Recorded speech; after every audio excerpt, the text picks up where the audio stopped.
Welcome to Tbsp Kitchen. Today I'm going to show you how to make Castella. So in the previous video I made a Japanese style strawberry shortcake. I hope you check that out as well.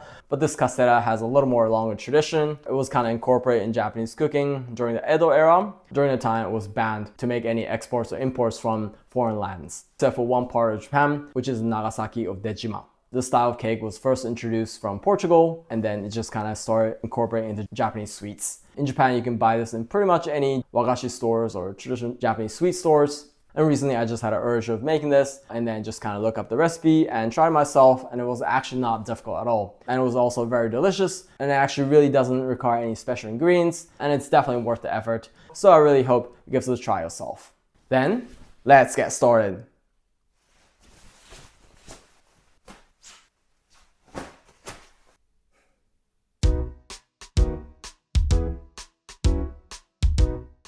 Here are the ingredients for making castella. So for the main ingredients, I have your eggs, then all-purpose flour, or preferably if you have a cake flour, then sugar, honey, and then some kind of vegetable oil. Then let's get cooking.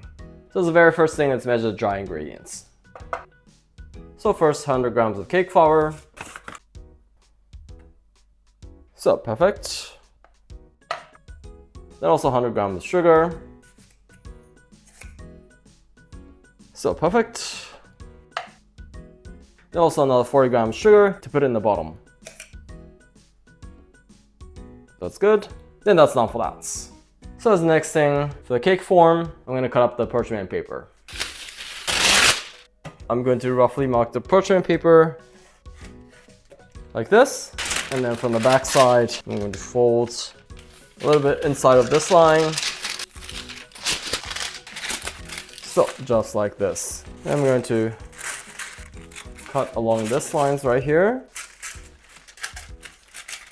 and then put it inside, and then fold it inside like this, so that this parchment paper fits exactly in this cake form. Then that's done for that.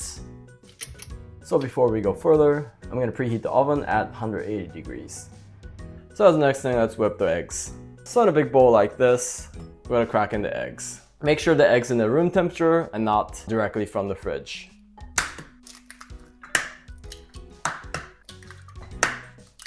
Then here, we're going to put in about a third of the sugar that we measured. Then we're going to whisk this using a mixer. So after mixing this for about a couple minutes, then we're going to put in also another third of the sugar. Then we're going to keep mixing this. So then after another couple minutes, I'm going to add in the rest of the sugar. And I'm going to keep mixing this. So after a while, you want to mix a little bit so it gets mixed evenly. You want to keep mixing until it gets a little thicker. As you can see, that's got much thicker. Then here I'm going to put in 2 tablespoons of vegetable oil. Then here also 2 tablespoons of honey.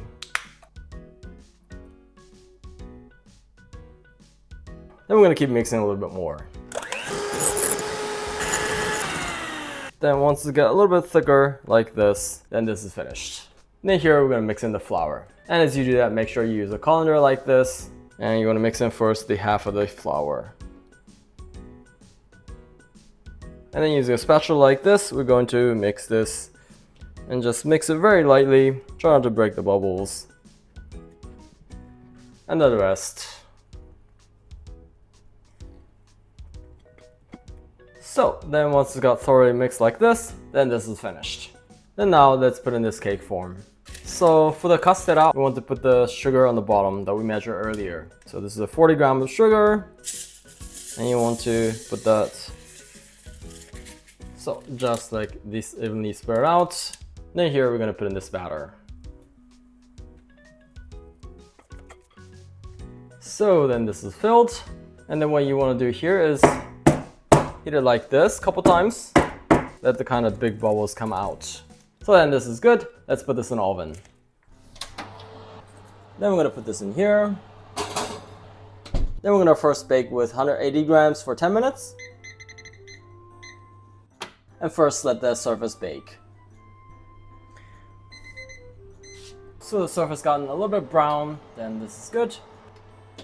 Then I'm going to turn down the temperature to 140 degrees and then keep baking this for another 30 to 40 minutes or so, depending on the size of the cake form.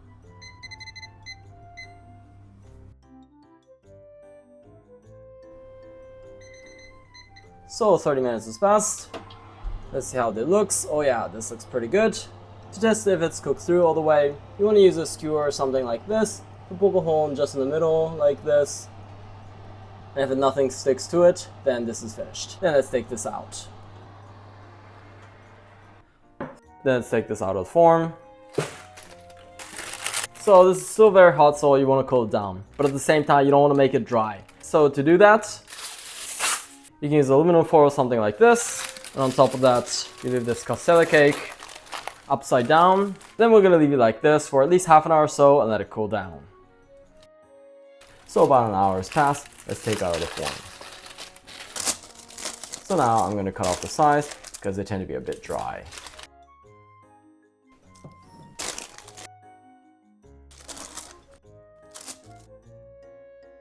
Then let's cut off some slices to eat. Oh, this is so fluffy and looks so good.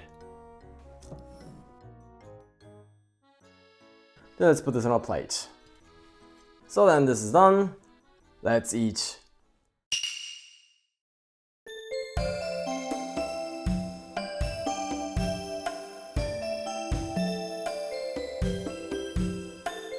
Oh, this looks so good. Let's eat. Itadakimasu.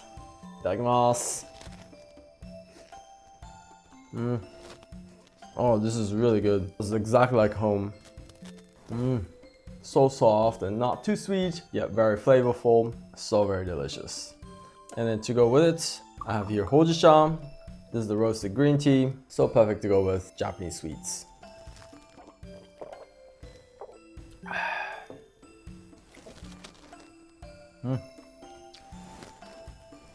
So soft and fluffy.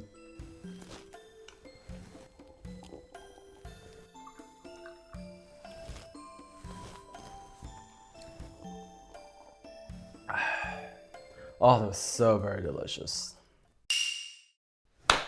Gochousamashita. Oh, that was so delicious. So as you just saw, making this castella is really not difficult at all. This whisking the egg might be a little bit difficult, especially if you don't have this electric mixer. But other than that, there's no really any difficult steps. And it also doesn't have any special ingredients. So I really do hope you give this a try yourself. If you did enjoy this video, I'd love it if you hit the like button for me. And if you have any questions, requests, and feedbacks, please feel free to write anything in the comments below. And if you want to see more of these cooking videos, please subscribe. Otherwise, I look forward to see you in the next video. Bye.